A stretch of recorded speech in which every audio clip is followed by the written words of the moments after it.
રાજસ્થાનની અહીં સવાઈ માધોપુરમાં ફરી એકવાર હવામાનનો મિજાજ બદલાયો અને લગભગ 50 મિનિટ સુધી ભારે વરસાદ પડ્યો, જેના કારણે મુખ્ય બજારમાં પાણી બેફામ વહેતા જોવા મળ્યા।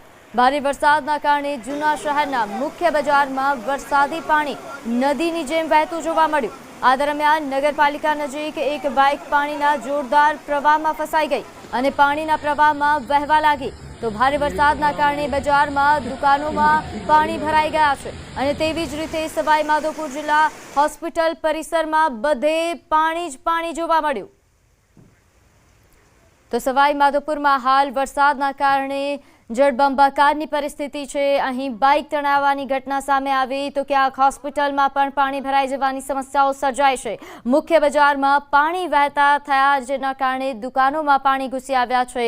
અહીં દુકાનદારોને નુકસાન, મોટા પ્રમાણમાં નુકસાનના સમાચાર છે। તો હોસ્પિટલમાં પણ પાણી જ પાણી દેખાયું, જેના કારણે દર્દીઓને હાલાકી થઈ રહી છે।